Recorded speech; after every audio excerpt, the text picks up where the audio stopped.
Good morning sir. देखिए sir, ये हमारा रियल एनालिसिस का कोर्स है। रियल एनालिसिस में हमें पढ़ना क्या क्या है देखिएगा। यूनिट 1, 2, 3, 4, ठीक है। यूनिट फर्स्ट की अगर हम बात करें, इसमें मीट्रिक स्पेस आता है। मीट्रिक, वेरियस एग्जाम्पल्स, मीट्रिक से रिलेटेड एग्जाम्पल की बात बोलता है। मीट्रिक स्पेस, उसके अंदर open set, interior of A set, structure of open subset of real line के अंदर ओपन सबसेट्स को पढ़ना है। लिमिट पॉइंट पढ़ना हमको, क्लोज सेट पढ़ना हमको, क्लोजर हमें पढ़ना है, ठीक है। कॉची सीक्वेंस हमें पढ़ना है और कंप्लीटनेस पढ़ना है। इतना हमें क्या पढ़ना है मीट्रिक स्पेस, पहले मीट्रिक स्पेस के अंदर पढ़ना है, ठीक है। यूनिट फर्स्ट में। Unit second function of several variable है। Concept of function of two variable, simultaneous and iterated limit आती है इसके अंदर। टू वेरिएबल की partial derivative, existence and continuity, definition on existence and continuity, interchange of order of differentiation. ये interchange of order of differentiation भी एक topic इसमें जो बीएससी फर्स्ट ईयर में भी पढ़ते हैं हम, ठीक है। और डायरेक्शनल डेरिवेटिव आता है, डायरेक्शनल डेरिवेटिव। यूनिट थर्ड जो आती है हमारे पास कंपोजिट फंक्शंस की है। तो linear, continuity of function of two variable, differentiability of function of two variable और टेलर थ्योरम, ठीक है सर। उसके बाद यूनिट 4 की अगर हम बात करें तो लीनियर ट्रांसफॉर्मेशन है, vector valued function, differentiation of vector valued function और इन्वर्स फंक्शन थ्योरम और इम्प्लिसिट फंक्शन थ्योरम। ये सारी चीज़ें इसके अंदर आती हैं, ठीक है। जो हमें पढ़नी है वो इतनी सारी चीज़ें पढ़नी है सर, ठीक है। ये कोर्स में है तो इसको हम एक एक करके उठाते हैं। पहला जैसे यहाँ पे मेंशन किया है कि हमें पहला जो मीट्रिक स्पेस जो पढ़ना है उसी से हम स्टार्ट करते हैं, मीट्रिक स्पेस को ही कंटिन्यू करते हैं, ठीक है सर। मीट्रिक स्पेस है ना, यूनिट फर्स्ट में मीट्रिक स्पेस है, उसी से हम कोर्स को कंटिन्यू करते हैं सर। देखिएगा मीट्रिक स्पेस,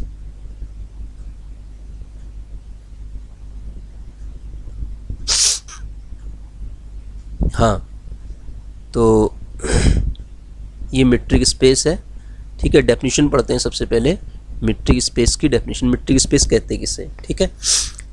सबसे पहली बात, मान लेता हूँ x कोई नॉन एम्प्टी सेट है। Let x be any non empty set, be any non empty set, any non empty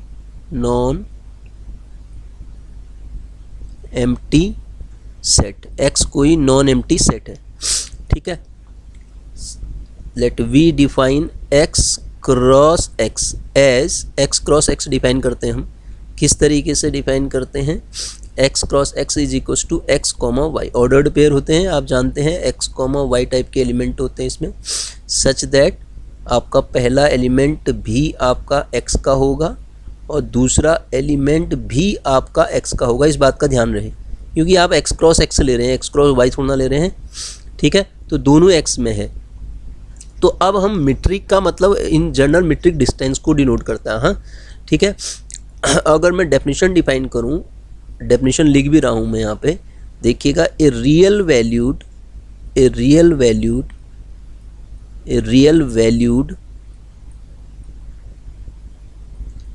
function किसे कहते हैं आप इतना तो जानते होंगे। A real valued function D, real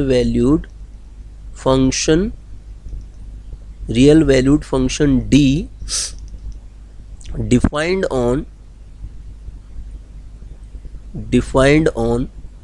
real valued function D defined on x cross x में define है, x cross x, that is function हम डिफाइन करते हैं d से, d such that x cross x से r में, ध्यान दीजिएगा, x क्रॉस x से r में डिफाइन है। इसको हम कह देंगे इज कॉल्ड, किसको? फंक्शन को, d को, is called metric, is called metric. इसको हम क्या कह देंगे? मीट्रिक कह देंगे सर। इसको हम क्या कह देंगे? मीट्रिक। इफ, कब? If it follow following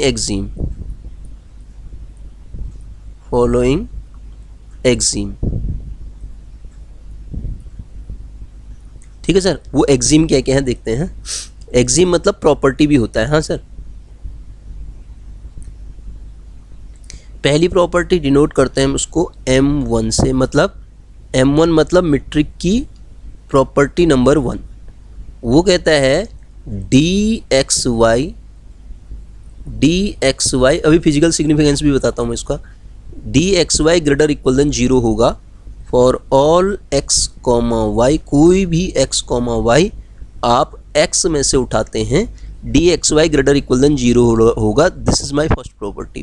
M2 second property, मतलब मीट्रिक स्पेस की second property, d of x comma y is equal to 0 होगा इफ एंड ओनली इफ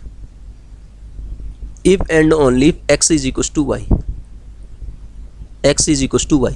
ठीक है। और M3 की अगर हम बात करें, M3 मतलब थर्ड प्रॉपर्टी, इसमें होगा आपके पास d of x comma y, d of x comma y is equal to d of y comma z, d of y comma z for all x comma y, for all x comma y belongs to capital X, for all x comma y belongs to capital X। ये M3 हो गया, मतलब ये symmetric property कहलाती है, हाँ sir. जो third property, पहली प्रॉपर्टी नॉन नेगेटिविटी होगी और ये थर्ड प्रॉपर्टी सिमेट्रिक कहलाती है। चौथी प्रॉपर्टी ट्राइंगल इनइक्वलिटी कहते हैं उसको। आप जानते हैं ट्राइंगल इनइक्वलिटी आपने इससे पहले भी पढ़ रखी है। M4 की अगर मैं बात करूं सर, तो M4 क्या है, ये D है, हाँ सर। M4 की अगर मैं बात करूं, D of x comma z is less than equal to d of x comma y plus d of y comma z. ठीक। For all x y z किसके मेंबर हों, x comma y comma z किसके member हों sir, capital X के member हों। इसको आप symmetry कह देते हैं। ये वाली जो प्रॉपर्टी है ना सर, इसको आप क्या कह देते हैं और इसको आप क्या कह देते हैं। मैं अलग से अगर इसको मेंशन करूं, देखिएगा, इसको आप कह देते हैं सिमेट्री, सिमेट्री कह देते हैं इसको। क्या कह देते हैं, सिमेट्री। और इसको आप कह देते हैं ट्राइंगल इनइक्वलिटी।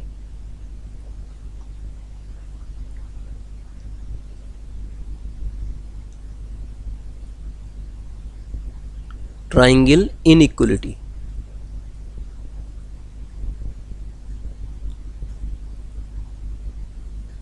ट्राइंगल इनइक्वलिटी कह देते हैं। ठीक है सर। तो क्या है, जो मीट्रिक जो आपने डिफाइन किया, एक फंक्शन है वो d, मीट्रिक एक फंक्शन d है जो क्या करता है, कुछ एक्जिम को रखता है। वो एक्जिम कौन कौन सी हैं, पहली एक्जिम है M1 distance greater equal than 0 होगी। M2 जो होगी dxy 0 होगा जब x इक्वल y होगा, और जब x y होगा dxy 0 होगा। ठीक है। M3 की बात करें, dxy equal to dyz for all x comma y belongs to x। और M4 की अगर हम बात करें, dxz less than equal to dxy plus dyz for all x comma y comma z belongs to x हो जाएगा। ठीक है। तो उस केस में आप एक रियल वैल्यूड फंक्शन d को, ध्यान दीजिए, ये रियल वैल्यूड फंक्शन d लिखा है, define on x cross x to r। d कहाँ से कहाँ डिफाइन है, x क्रॉस x से r में, उसी को आप मीट्रिक कह रहे हैं। कब, जब वो फंक्शन इस तरीके की प्रॉपर्टी को रखता है, जहाँ पे हमने x कोई नॉन एम्प्टी सेट लिया था, पहले x क्रॉस x को डिफाइन कर लिया था। ठीक है। अब देखिए सर, अगर मैं ज़रा सा इसका फिजिकल सिग्निफिकेंस समझाने की कोशिश करता हूँ आपको, तो देखिएगा, इस तरीके से हम ये एक ट्राइंगल शेप में कंसीडर कर लेता हूँ मैं। ठीक है। यहाँ लिख देता हूँ मैं x, यहाँ लिख देता हूँ मैं y, यहाँ लिख देता हूँ मैं z। ठीक है। ये d ऑफ क्या मिलेगा, d ऑफ, आपको ये मिलेगा d ऑफ एक्स वाई। ठीक है। d ऑफ एक्स वाई और d ऑफ वाई जेड, और ये मिलेगा d of x Z, d of x Z. ठीक है। d of x Z, Z ये पॉइंट हमने लिया है। अब आप देखिए, ध्यान दीजिएगा, तो ये M1 पहली प्रॉपर्टी क्या डिनोट कर रही है, M1 की अगर हम बात करें, dxy डिस्टेंस कहलाता है दो पॉइंट के बीच। अगर मैं dxy की बात करता हूँ तो ये है क्या, दो पॉइंट के बीच की डिस्टेंस ही तो है ये। ठीक है, distance between x and y. M1 क्या बताता है हमें, distance between 2 points never negative, distance कभी निगेटिव नहीं होती है, ये M1 बताता है हमें, कभी भी निगेटिव नहीं होती है। ठीक है, M1 ये बताता है हमें। M2 क्या बताता है, डिस्टेंस अगर पॉइंट एक ही ले लोगे तो डिस्टेंस 0 हो जाएगी, ये एक ही पॉइंट हो जाएंगे, एक पॉइंट की उसी पॉइंट की उसी से डिस्टेंस आपको 0 नहीं मिलेगी। और M3 हमें बताता है डिस्टेंस x और जो एक्स जेड के बीच की होगी और जो जेड एक्स के बीच की होगी वो समान होगी, ये M3 बताता है। और M4 क्या बताता है, इसके बीच की डिस्टेंस और इसके बीच की डिस्टेंस का सम इससे बड़ा होगा, यही तो बता रहा है, ये चीज़ छोटी होगी इससे। ये प्रॉपर्टी नंबर 4 आपको बताती है मीट्रिक स्पेस की। सर तो हमने अभी मीट्रिक पढ़ा, डी मीट्रिक कहते हैं, कहा हमने डी को मीट्रिक कहते हैं। तो द पेयर लास्ट में आप लिखेंगे एग्जाम में, क्योंकि ये पूछा जाएगा मीट्रिक स्पेस किसे कहते हैं, तो आप लास्ट में लिखेंगे द पेयर, किसका pair, pair x with D, x को डी के साथ, is called, x with d is called metric space. इसे हम क्या कह देंगे, मीट्रिक स्पेस कह देंगे, मीट्रिक स्पेस कह देंगे,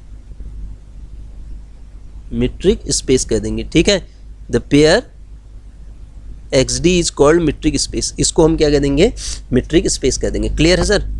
तो ये 2-3 चीज़ें आपने समझी, एक तो सिमेट्री समझा, ट्राइंगल इनइक्वालिटी समझा, और डिस्टेंस फंक्शन किसे कहते हैं, ये सारी चीज़ें इसकी डेफिनेशन में सीख ली सर। तो अब हम इसके कुछ एग्जाम्पल करते हैं, फिर थ्योरम्स पे आएंगे, पहले एग्जाम्पल बढ़िया तरीके से सीख लेते हैं इसके। ठीक है, पहला एग्जाम्पल आपका है, prove that the real line R is a metric space. Sir ध्यान दीजिएगा, रियल लाइन में 2 पॉइंट की डिस्टेंस पहले मुझे डिफाइन करनी होगी, और एग्जाम में आपको वो डिफाइन करके दी होगी। आप जानते हैं 2 पॉइंट की डिस्टेंस जब आप रियल लाइन में लेते हैं तो वो क्या होती है, x y is equal to, आप जानते हैं वो होती है mod of x minus y. ठीक है, for all x comma y आपके मेंबर होते हैं जहाँ पे आर के। ठीक है, ये डिस्टेंस होती है, डिस्टेंस फंक्शन मतलब रियल लाइन में डिस्टेंस 2 पॉइंट के बीच की ऐसे ही तो निकालते हैं आप, ठीक है ना, इसी तरीके से निकालते हैं। तो अब आपको प्रूव करना है कि रियल लाइन मीट्रिक स्पेस है, ये मीट्रिक स्पेस बनाता है। मीट्रिक स्पेस क्या प्रूव करना पड़ेगा आपको, प्रूव करना पड़ेगा R with d is a metric space, क्योंकि डी तो मीट्रिक कहलाएगा, R with d is a metric space. तो सर सुनिए, अगर ये मीट्रिक स्पेस है तो आप जानते हैं मीट्रिक स्पेस होने की कुछ स्पेशल प्रॉपर्टी होती है। उनमें जो पहली प्रॉपर्टी होती है M1, वो क्या होती है, M1 आप कहेंगे d of x comma y greater equal than 0 होता है। इसको चाहे आप बाद में लिखें या पहले लिखें, for all x comma y belongs to, for all x comma y belongs to, यहाँ आप कहाँ से लेंगे, आर से लेंगे, ये प्रूव करना है मुझे। ठीक है, अब सिंस आप जानते हैं कि मॉड एक्स माइनस वाई जो होगा वो ग्रेटर इक्वल देन 0 ही होगा। ठीक है ना, मॉड एक्स वाई जो होगा ग्रेटर इक्वल देन 0 ही होगा। तो इसका मतलब, इसका डायरेक्ट मीनिंग यही तो हुआ, this implies d of x comma y greater equal than 0 which satisfy my first property of metric. ठीक है, for all x y belongs to R, पहली प्रॉपर्टी सेटिस्फाई होगी। ठीक है, बात करते हैं M2 की, सेकेंड प्रॉपर्टी की। ठीक है, सेकेंड प्रॉपर्टी में पहले जो दिया है उसको देख लेते हैं, d of x comma y is equal to given क्या है, mod of x minus y given है। ठीक है, mod of x minus y given है। अब आप देखिए सर, इसकी जो वैल्यू होगी ना, इसकी जो वैल्यू होगी बराबर 0 होगी, mod of x minus y की वैल्यू बराबर 0 होगी। कब बराबर 0 होगी ये, जब आपके पास x बराबर y होगा। अब आप यहाँ से लीजिए, जब x बराबर y लेते हैं तो ये डी एक्स वाई 0 होगा, और डी एक्स मतलब x mod x minus mod x minus y 0 होगा, और मॉड एक्स माइनस वाई को क्या कहते हैं आप, डी एक्स कॉमा वाई कहते हैं। तो ये if and on leave condition satisfy होगी, जहाँ पे आप कहेंगे फॉर ऑल कोई भी अगर मैं मेंबर लेता हूँ x कॉमा वाई कहाँ से, R से, तो ये प्रॉपर्टी सेटिस्फाई होनी है उसमें। ठीक है sir, this is my M2। बात करते हैं M3 की, प्रॉपर्टी नंबर 3। प्रॉपर्टी नंबर 3 क्या कहेगी, डी एक्स कॉमा वाई हमें दिया है mod of x minus y. तो सर क्या मैं इसको अंदर ही माइनस साइन कॉमन लेके y माइनस एक्स लिख दूँ? बिल्कुल लिख सकता हूँ। और इसको -1 का mod into y minus x लिख दूँ? बिल्कुल लिख सकता हूँ। सिंस a इंटू बी का जो मॉड होता है वो होता है mod a into mod b। ठीक सर। तो यहाँ से मॉड ऑफ -1 जो होता है प्लस का 1 होता है, तो ये क्या आ जाएगा? Mod of y minus x, जिसको आप पढ़ेंगे d of y comma x से, d of y comma x पढ़ेंगे। तो ये भी सेटिस्फाई हो गया। Property number 3 also satisfied. ठीक है, बात करते हैं M4 की। M4 देखते हैं हम क्या रियल लाइन को करना चाह रहे हैं ना। तो यहाँ पे मैं लेके चलता हूँ d ऑफ एक्स जेड। ध्यान से समझिएगा, d of x Z. Sir यहाँ क्या हुआ? यहाँ पे आप ये देयरफॉर, यहाँ पे मैं आपको लिखना भूल गया, आप क्या कहेंगे? d of x comma y is equal to d of y comma x. यहाँ से यही तो प्रूव हुआ। देयरफॉर ये लिखेंगे आप, ये प्रूव हुआ यहाँ से। और यहाँ से क्या प्रूव हुआ? ये तो वही प्रॉपर्टी है, ये जीरो तभी होगा जब ये होगा, ये हो गया। अब देखिए डी एक्स कॉमा वाई को अगर मैं डिफाइन करता हूँ यहाँ पे डी एक्स कॉमा जेड ना, सॉरी क्या लिखा मैंने, d of x comma z लेते हैं हम। क्या मैं d of x comma z को एक्स माइनस जेड लिखूँ? यस सर, बिल्कुल लिखूँगा। क्या मैं इस एक्स माइनस जेड को x minus y plus y minus z लिखूँ? बिल्कुल लिखूँगा सर। क्या मैं इसको less than equal to mod of x minus y plus mod of y minus z लिखूँ? बिल्कुल लिखूँगा सर, y माइनस जेड। ठीक है, तो क्या मैं इसको, इसकी जो वैल्यू है बराबर लिखना चाह रहा हूँ मैं, ये d of x comma y आएगा प्लस d ऑफ ये क्या आएगा? y कॉमा जेड आएगा, हाँ या ना? बिल्कुल आएगा सर, आएगा ना। तो अब आप देखिए, तो यहाँ से क्या मिला? d ऑफ लेके क्या चले थे आप? x comma z is less than equal to क्या मिल गया? d of x comma y plus d of y comma z. तो ये प्रॉपर्टी नंबर 4 भी सेटिस्फाई हो गई। तो 4 की 4 प्रॉपर्टी मीट्रिक स्पेस की सेटिस्फाई हो रही हैं। तो क्या मैं ऐसा बोल पाऊँगा कि this implies R with D, X क्या है यहाँ पे? R with D is metric space. ठीक है, R with D is a metric space. क्यों? क्योंकि ये मीट्रिक स्पेस की सारी प्रॉपर्टी को सॉरी रख रहा है, इसलिए ये मीट्रिक स्पेस हो जाएगा सर। ठीक है, समझ पाए ना हम? अब आगे बढ़ते हैं। आगे देखिए, अगला मुझे इसी तरीके का दूसरा एग्जाम्पल है। यूक्लिडियन स्पेस R2 की बात कर रहा है। अगर R2 होगा ना सर, Rn भी होगा, फिर बाद में हम Rn को भी प्रूव करेंगे। R2 में ध्यान रखना है कि डिस्टेंस को मुझे डिफाइन करना पड़ेगा पहले। तो यहाँ पे जब मैं डिस्टेंस डिफाइन करूँगा, मैं ये ले लेता हूँ x इज इक्वल टू, इस तरीके से ले लेता हूँ x कॉमा वाई, और capital Y is equal to ले लेता हूँ मैं कैपिटल Y को ले लेता हूँ, सॉरी इसको आप एक ही फॉर्मेट में लो, x इज इक्वल टू, एक मिनट, हाँ, डिस्टेंस डिफाइन करने के लिए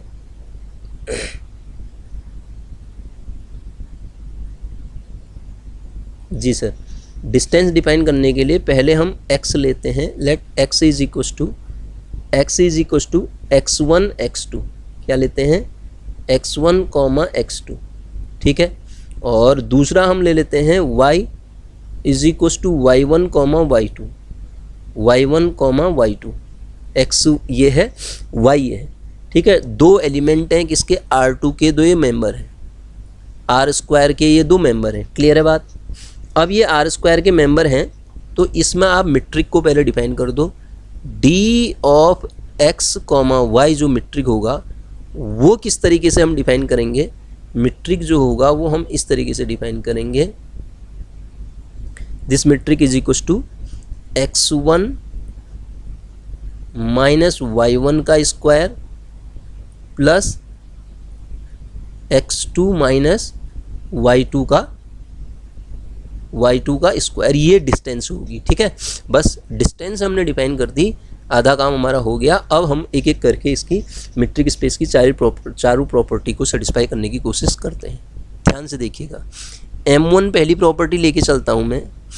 सिंस अगर आप बात करेंगे x1 माइनस y1 का स्क्वायर की, तो वो हमेशा ग्रेटर इक्वल देन 0 होगा। सिमिलर मैनर में x2 माइनस y2 की आप बात करेंगे, वो भी क्या होगा, ग्रेटर इक्वल देन 0 होगा। निगेटिव तो हो नहीं सकता।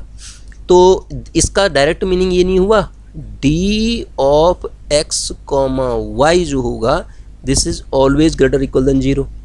जी सर, हमेशा ग्रेटर इक्वल देन 0 होगा ना, जहाँ पे पर्टिकुलरली x और y आप मेंबर किससे ले रहे हैं, R2 से। R2 में मेंबर कैसे होते हैं सर, अगर x की बात आप करते हैं तो आप डिफाइन कर चुके हैं, x ऐसा होगा, y ऐसा होगा। तो ये पहली प्रॉपर्टी सेटिस्फाई हुई मेरी। डिस्टेंस की वैल्यू जो आएगी आपकी वो आएगी ग्रेटर इक्वल देन 0। M2 की बात करता हूँ सर मैं। जब मैं सेकंड प्रॉपर्टी की बात करूँगा M2 की, तो M2 के लिए देखिएगा d of x comma y, मैंने उनको कैपिटल लेटर से नोट कर रखा है, x कॉमा वाई बराबर 0। ये 0 का मतलब क्या हुआ सर, स्क्वायर रूट ऑफ, इसको हमने क्या डिफाइन कर रखा है, x1 माइनस y1 का square plus x2 minus y2 का स्क्वायर, x2 माइनस y2 का स्क्वायर बराबर 0। ठीक, तो दिस इम्प्लाइज, इसका मतलब क्या हुआ, this implies x1 minus y1 बराबर 0 होगा, x1 माइनस y1 बराबर 0 होगा, एंड दूसरा x2 माइनस y2 बराबर 0 होगा, क्योंकि इसका स्क्वायर 0 का मतलब ये 0 होना चाहिए। तो इसका डायरेक्ट मीनिंग सर ये नहीं हुआ, ये कब 0 हो सकता है, पहले वाले से x1 बराबर आपको y1 मिलेगा और दूसरे वाले से आपको x2 बराबर y2 मिलेगा। जब पहले वाले से x1 बराबर y1 x2 बराबर y2 मिला, तो क्या आप ऐसा प्राप्त नहीं कर पाए, आपने प्राप्त किया x1 x2 जो है वो बराबर है किसके, y1 y2 के। तो आपको क्या मिला, x जो है बराबर है y के। क्लियर हो गया, x जो बराबर है y के। यही मेरे पास प्रॉपर्टी नंबर सेकंड कहती थी कि dxy बराबर 0 है तो x बराबर y होगा। If and only if condition चल रही है, इसको रिवर्स में भी हम वैसे ही करेंगे। ठीक है, ये चल रहा है ना, दोनों एक साथ चल रही हैं। बात करते हैं सर M3 की। M3 की हम बात करें तो M3 क्या होगा, देखिएगा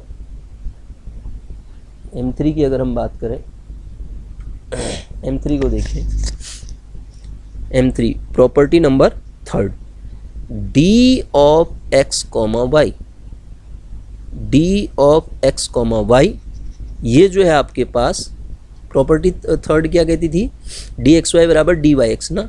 तो ये कितना दे रखा आपको, ये दिया है x1 माइनस y1 का square plus x2 minus y2 का स्क्वायर।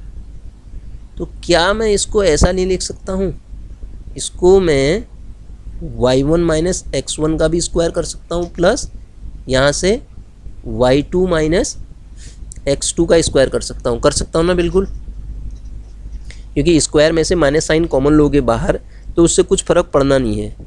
तो ये क्या मिल जाएगा आपको, d of y comma x मिल जाएगा ना, एक्स वाई ऐसा है तो वो क्या मिल जाएगा, d of y comma x. यही तो प्रूव करना होता है हमें, dxy जो होगा dyx के बराबर होगा। प्रॉपर्टी नंबर थर्ड है।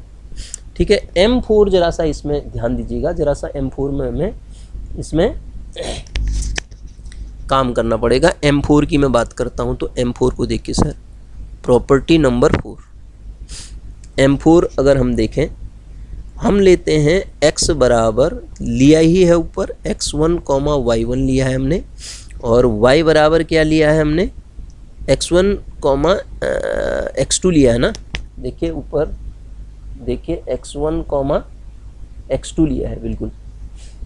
तो यहाँ पे भी वही लेंगे,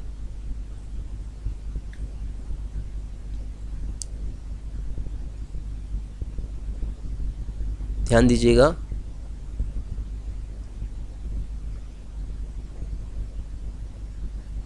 जी सर, x बराबर हम ले लेते हैं x1 comma x2, x1 comma x2, और y बराबर हम ले लेते हैं sir y1 comma y2, y बराबर हम ले लेते हैं y1 कॉमा y2, ठीक है। और तीसरा भी हमें लेना पड़ेगा एक z, और z बराबर हम क्या ले लेते हैं यहाँ पे, z बराबर z1 कॉमा z2, ठीक है सर। तीसरा हमने z बराबर z, 3 पॉइंट ले लिए। किसके लिए ये पॉइंट, R2 के, किसके पॉइंट हैं, R2 के। अब यूज करते हैं हम रियल नंबर में एक इनइक्वालिटी का, सिंस छोड़िए आप, इफ लिखिए α1 कॉमा α2 कॉमा β1 कॉमा β2 कोई 3 रियल नंबर है, एनी, ये ध्यान रखना है, एनी रियल नंबर, ये कोई 3 रियल नंबर है, तो तब हम क्या ये प्रूव कर पाएंगे, देखिएगा, अंडरवुड ऑफ α1 प्लस β1 का जो स्क्वायर होगा उसके साथ अगर α2 प्लस β2 के स्क्वायर किया जाए तो क्या वो हमेशा लेस देन इक्वल टू ये नहीं आएगा, अंडरवुड कर रखा है, ध्यान दीजिएगा, α1 का स्क्वायर प्लस α2 का स्क्वायर प्लस अंडरवुड ऑफ β1 का स्क्वायर प्लस β2 के स्क्वायर के, ऐसा होगा ना, हमेशा होगा ऐसा। अब आप देखिए, अगर ऐसा होगा तो ये बिल्कुल होगा सर, निकाल के कोई भी रियल नंबर निकाल के देख लो यार आप, बिल्कुल होगा ऐसा। अब आप α1 इज इक्वल टू यहाँ पे ले सकते हैं, α1 is equal to x1 minus y1, real number ही मिलेगा, और α2 इज इक्वल टू मैंने ले लिया x2 माइनस y2, और β1 मैंने ले लिया यहाँ पे, β1 इज इक्वल टू मैंने ले लिया y1 माइनस z1, और β2 मैंने ले लिया y2 माइनस z2, तो इसमें रख देते हैं। तो अब इसमें जब आप रखेंगे इनइक्वलिटी में तो आपको स्टेटमेंट प्रूव होता हुआ मिलेगा, तो ये x1 माइनस z1 का होल स्क्वायर, क्योंकि α1 प्लस β1 करोगे ना, α1 प्लस β1 करोगे तो यहाँ से y1 कटेगा और xz बचेगा, प्लस सेकेंड वाला क्या मिलेगा, x2 माइनस z2 का whole square which is less than equal to, ये क्या आएगा, अब यहाँ पे वैल्यू रख दो आप, α1 का मान कितना है, α1 है आपके पास x1 माइनस y1 का स्क्वायर प्लस α2 कितना है, x2 माइनस y2 का स्क्वायर प्लस अंडरवुड के अंदर β1 का मान रखो y1 माइनस z1 का स्क्वायर प्लस β2 कितना है, y2 माइनस z2 का स्क्वायर। सर आप देखिए, अब ये डिस्टेंस फंक्शन डिफाइन हुआ नहीं हुआ, ये क्या है, d of x comma z है, d of x comma z, sorry capital x z होगा ना, d of x comma z है, this is less than equal to d of x comma y plus d of ये क्या है, y comma z, ठीक है sir. तो इस तरीके से हमारी प्रॉपर्टी नंबर थर्ड भी यहाँ पे सेटिस्फाई होगी, सॉरी प्रॉपर्टी नंबर कौन सी है, फोर्थ भी सेटिस्फाई होगी। तो इसका मतलब क्या मैं ये बोल दूँ, देयरफॉर लास्ट में हम ये बोल दें, देयरफॉर R2 विथ D, ये पूरा क्या कहलाएगा, is metric space, is metric space. क्या सर मैं ये बोल दूं, ये जो हो जाएगा आपका मीट्रिक स्पेस हो जाएगा। यही हमें प्रूव करना था कि R2 जो होगा मीट्रिक स्पेस है, प्रूव कीजिए, यही तो प्रूव करना था। Euclidean plane R2 is a metric space prove कीजिए करके हमें करना था इसको, ठीक है। आगे बढ़ते हैं सर, देखिएगा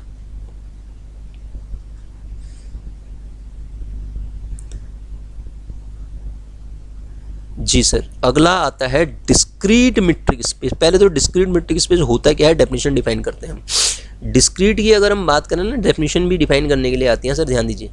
इसको हम मीट्रिक होता है बाद में प्रूव करेंगे।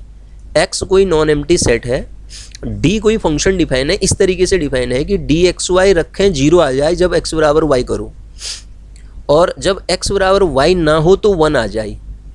तो ये जो होता है इसको आप कह देते हैं डिस्क्रीट मीट्रिक। डी को जो ऐसा काम कर रहा है वो डिस्क्रीट मीट्रिक कहलाएगा। और एक्स विथ डी दोनों को कंबाइन करके लिखोगे तो क्या कहते हैं उसको, मीट्रिक स्पेस कहते हैं। तो एक्स डी क्या कहलाएगा उस केस में, मीट्रिक स्पेस कहलाएगा सर। एक्स डी को हम क्या पढ़ेंगे, मीट्रिक स्पेस कहेंगे। क्लियर हुई बात। तो अब इसको प्रूफ करके दिखाते हैं हम ये मीट्रिक स्पेस है या नहीं है। बिल्कुल, डेफिनेशन तो हमने डिफाइन कर ली। अगर ये मीट्रिक स्पेस है तो इसका मतलब ये चार की चार जो प्रॉपर्टी होती है मीट्रिक स्पेस की उसको सेटिस्फाई करना चाहिए। तो M1 जो पहली प्रॉपर्टी होती है मेरी, मैं यहाँ से 2 एलिमेंट लेके चलता हूँ x, y, किस में से, x में से। ठीक है, सच दैट यहाँ पे आपको पता है, such that d of x, y according to given definition या तो 0 आएगा, d ऑफ x, y या तो 1 आएगा। जब x y के बराबर है तो इतना आएगा, जब नहीं है इतना आएगा। तो दोनों केस से एक कंक्लूजन ऐसा नहीं निकल रहा आपको कि d ऑफ x, y जो है वो ग्रेटर इक्वल देन 0 है, या तो 0 या 0 से बड़ा है। तो इसका मतलब प्रॉपर्टी नंबर M1 सेटिस्फाई हुई। Yes, M1 first property satisfied. Now for M2 की बात करें तो M2 के लिए देखिएगा, M1 तो आप सीधे कह सकते हैं कि M1 इस तरीके से सेटिस्फाई हो जाएगी। क्यों सर, M1 के लिए और कुछ ज़्यादा दिमाग नहीं लगाना है ना। अब देखिए D ऑफ, ये वाली प्रॉपर्टी भी सीधे बोल रखी है उसने, D of x y is equal to 0 implies and implied x is equal to y. यही तो है, जब x बराबर y है तभी तो है वो ये तो डेफिनेशन में ही दे रखा है, डेफिनेशन ही है उसकी। हम D of x y is equal to 0 है जब ये कंडीशन फुलफिल होती है। ठीक है सर। अब बात थर्ड की करते हैं, M3 की बात करते हैं। M2 तो हमने कर दिया, M3 की हम बात करते हैं। तो अगर हम M3 की बात करें तो सर M3 को देखिएगा, M3 में x बराबर, M3 कहता क्या है, M3 की अगर हम बात करेंगे तो M3 कहता क्या है आपको पता है। M3 का मतलब क्या होता है, मीट्रिक स्पेस की थर्ड प्रॉपर्टी क्या आती है, dxy जो होगा dy x के बराबर होगा। तो इस केस में देखिए, यदि मैं x बराबर y लेके चल रहा हूँ तो इसका डायरेक्ट मीनिंग क्या y बराबर x होगा सर। सो अगर ऐसा होगा तो dx, y बराबर मेरे पास dy, x बराबर दोनों केस में 0 आएगा। और सर x बराबर y के नहीं है तो इसका मतलब मैं जान रहा हूँ y भी x के बराबर नहीं है। सो d ऑफ x, y जो होगा d ऑफ y, x के बराबर 1 होगा। जब x और y बराबर नहीं है तो डिस्टेंस उसने दे रखी 1 है, तो ये वाली कंडीशन सेटिस्फाई होगी। दोनों को कंबाइन करके अगर मैं मिलाता हूँ तो क्या मैंने ये प्राप्त नहीं किया, d of x, y is equal to d of y, x for all, सब के लिए, for all x, y belongs to, सब के लिए हो गया ना। जो बराबर है उनके लिए भी हो गया, जब बराबर नहीं है पॉइंट तो उनके लिए भी हो गया। तो ये कंडीशन तो दोनों के लिए वैलिड हो रही है ना, तो इसका मतलब ये प्रॉपर्टी भी सेटिस्फाई होगी सर। बात करते हैं इससे ज़रा आगे बढ़ के M4 की प्रॉपर्टी नंबर, अगर मैं 4 की बात करता हूँ, प्रॉपर्टी नंबर 4 पे ज़रा ध्यान दीजिएगा। अब यहाँ पे मुझे 3 पॉइंट लेने पड़ेंगे, x, y, z। 3 पॉइंट मुझे कैपिटल X से लिए मैंने। ये M3 वेरीफाइड होगी थी ना सर। तो सर देखिए, अब यहाँ पे ध्यान दीजिए, मैं डिफाइन कर रहा हूँ, डी डिफरेंट है, ये 3 के 3 डिस्टिंक्ट हैं, x, y, z belongs to x, b ये भी लिखा डिस्टिंक्ट।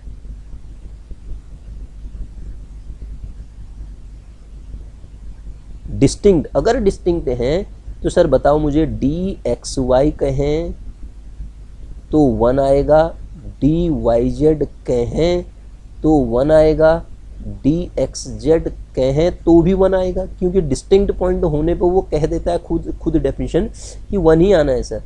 तो सर क्या मैं यहाँ से ऐसा बोल पाऊँगा डी एक्स जेड जो कि 1 है वो लेस देन होगा 1 + 1 के, और जो बराबर है डी ऑफ एक्स वाई के plus d of y z के। सर क्या मैं ये बोल पाया? बराबर वाली कंडीशन नहीं लगाई मैंने, लेस देन वाली कंडीशन। स्ट्रिक्टली लेस देन होगा, बराबर कैसे हो सकता है? तो यहाँ से एक कंडीशन तो मेरे को ये मिली कि मैंने यहाँ से प्रूव किया कि लेस देन है। ध्यान से बात को समझने की कोशिश करिएगा।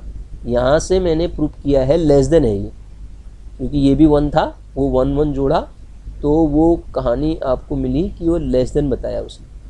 ठीक सर, अब देखिए आगे की कहानी। आगे देखते हैं। ये तो लेस देन वाली इनइक्वलिटी मेरे पास होल्ड होगी। नाउ इफ अगर मेरे पास x बराबर y है, मैं x बराबर y लेके चल रहा हूँ, और z कोई तीसरा पॉइंट है कैपिटल x का, ये डिस्टिंक्ट पॉइंट है, ये डिफरेंट है, x और y तो बराबर है। तो सर क्या d ऑफ x, y 0 होगा? यस, क्योंकि उसके लिए x और y बराबर है। और जो d ऑफ xz होगा वही d ऑफ yz होगा, वो डिस्टिंक्ट है पॉइंट। ठीक है, बराबर होगी उनकी डिस्टेंस, जैसा भी आ जाए वो तो हमें पता नहीं है। तो z x का एलिमेंट है, हो सकता है z x के z हो सकता है यहाँ x के बराबर हो, यहाँ y के बराबर हो, तो कैसी भी कंडीशन हो ये बराबर आएगी डिस्टेंस। ठीक है, ये डिस्टेंस जो आएगी बराबर आएगी। ठीक, तो इस कंडीशन का यूज करके मैं कह पाऊंगा d ऑफ x, z बराबर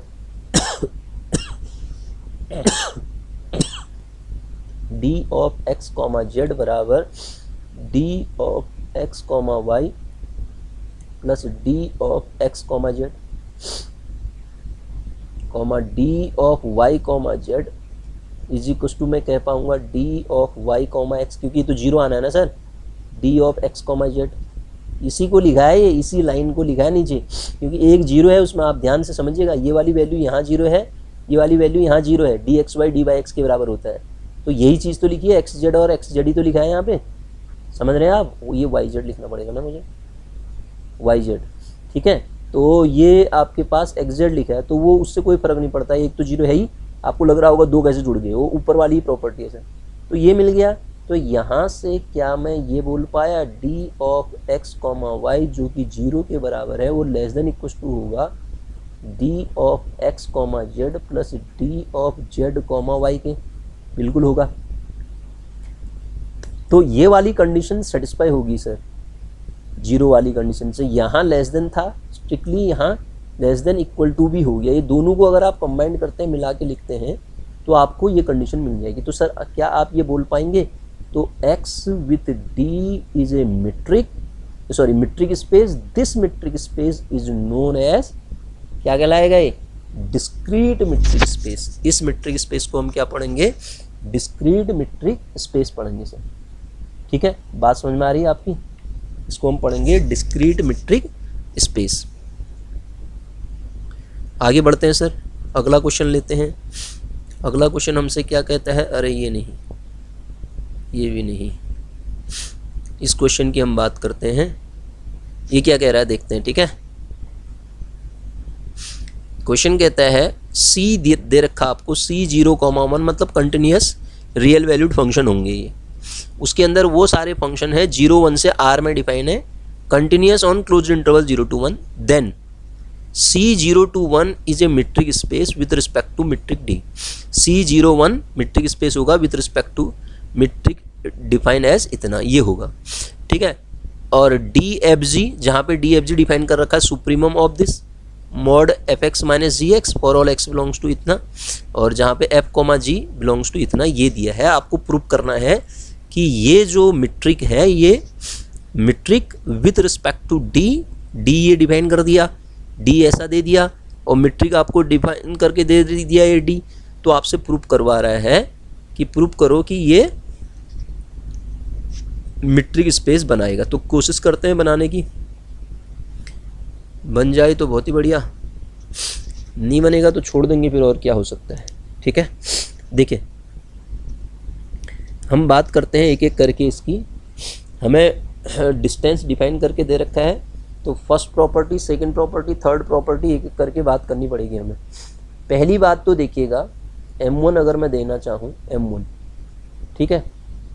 सिंस मॉड ऑफ चाहे कोई भी फंक्शन हो F x minus g x जो होगा वो हमेशा ये होगा सर। अगर ये ऐसा है तो उसका सुप्रीमम आप कुछ भी ले लो, सुप्रीमम ऑफ दिस क्वांटिटी, किस क्वांटिटी का supremum, F x minus g x में क्या दिक्कत है, छोटी वैल्यू बड़ी है तो छोटी वैल्यू पॉजिटिव है तो ये सुप्रीमम की आप बात कर रहे हैं तो वो भी तो ग्रेटर इक्वल देन जीरो होगा। तो इसका डायरेक्ट मतलब ये नहीं हुआ d of f comma g sir greater equal than zero हुआ ना, बिल्कुल हुआ सर। M1 सेटिस्फाइड होगी। बात करते हैं M2 की सर। अगर मैं M2 की बात करता हूँ तो यहाँ पे M2 क्या होगा देखिएगा, M2 d of f comma g बराबर जीरो, इसका होने का मतलब f x minus g x का जीरो होना sir. F x minus g x zero तभी होगा जब आपके पास f बराबर g होगा, जब आपके पास f बराबर g होगा और ये कंडीशन चलती रहेगी, है ना, ये इस तरीके से चलती रहेगी। ये जीरो तभी होगा, ये जीरो है तो इसका मतलब ये जीरो होगा, ये है तो if and only if condition है, ठीक है। तो ये प्रॉपर्टी नंबर सेकंड भी सेटिस्फाई होगी। बात करते हैं थर्ड की। सर इसमें समझाने लायक मुझे लग नहीं रहा है, कुछ आपको समझ में नहीं आ रहा होगा करके। D of f comma g this is equal to कितना गिवन है सर, सुप्रीमम ऑफ हमें क्या गिवन है, mod of f x minus g x, mod of f x minus g x such that x member है किसका, closed interval 0 to 1 का sir, ठीक है। तो क्या मैं इसको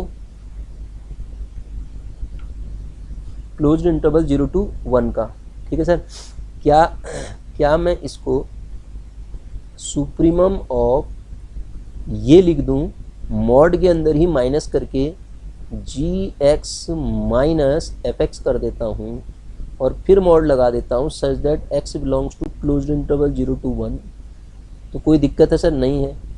तो क्या ये supremum of mod a minus b वाला प्रॉपर्टी लगा दो तो वो मॉड 1 माइनस 1 प्लस 1 हो जाएगा, जी एक्स का mod such that x belongs to 0 to 1, ठीक है सर, ये हो गया।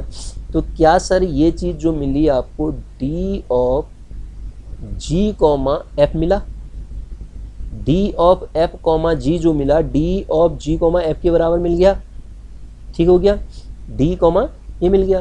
तो यहाँ से आपने प्रॉपर्टी नंबर थर्ड भी चेक कर ली। अब प्रॉपर्टी हम आते हैं, let f comma g comma h तीन मेंबर उठाता हूँ मैं, see such that closed interval 0 to 1, ठीक है। ये एफ जी क्या है, फंक्शन ही तो है, कहाँ से लिए गए हैं, रियल वैल्यूड फंक्शन वहीं से तो लिए हैं आपने।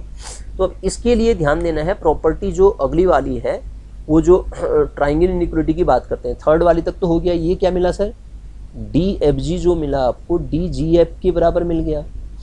अब ट्राइंगल इनइक्वालिटी में ना सर, ये जो ट्राइंगल इनइक्वालिटी है, जरा सा आपको यहाँ पे कुछ अलग करना पड़ेगा। अलग क्या करना पड़ेगा, property number M4, property metric fourth property, F x minus h x लेता हूँ, F x minus h x लेता हूँ। इसमें क्या होगा sir, f x minus g x plus जी एक्स माइनस एच एक्स। हुआ क्या आपको दिख रहा है, जोड़ भी दिया घटा भी दिया। फॉर ऑल एक्स कहाँ का मेंबर होगा आपके पास, x belongs to closed interval 0 to 1, x इसमें बिलोंग करता है, एफ और जी सी ऑफ इसमें बिलोंग करते हैं, सी मतलब कंटिन्यूअस फंक्शन को डिनोट करता है सर, ठीक है। तो अब आप इसमें प्रॉपर्टी लगा दिए, लेस देन इक्वल टू क्या मिलेगा आपको, ये f x minus g x का mod plus less than equal to g x minus h x का मॉड, यही मिलेगा। कोई डाउट है, नहीं है।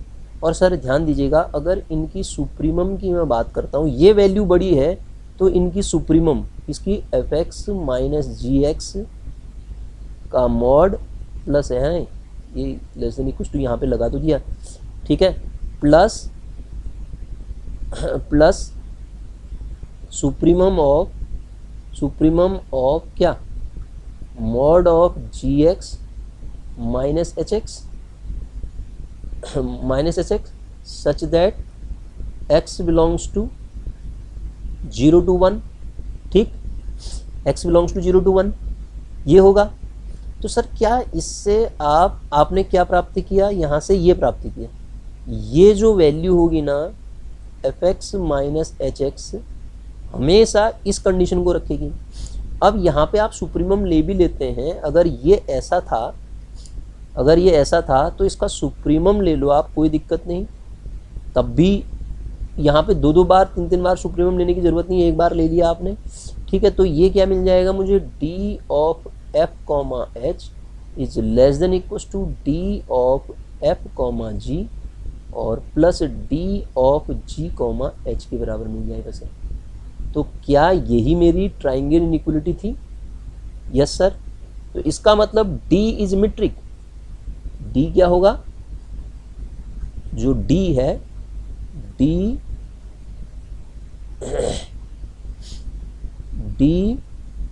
इज मीट्रिक, ठीक है। डी क्या हो गया, मीट्रिक ऑन किसमें, सी सच दैट 0 to 1, सारे कंटिन्यूअस फंक्शन जो 0 से 1 में डिफाइन है उसमें जो आपका ये डी डिफाइन किया गया था वो क्या हो जाएगा, मीट्रिक हो जाएगा सर, ठीक है। तो इस तरीके से इस क्वेश्चन को हम डील करेंगे। तो ये पहला लेक्चर था मेरा, इसके बाद इसके आगे क्वेश्चन कराऊंगा, फिर आगे हम बढ़ेंगे, जो जो टॉपिक दे रखे हैं इस तरीके से इसको हम करेंगे आगे। Thank you for watching.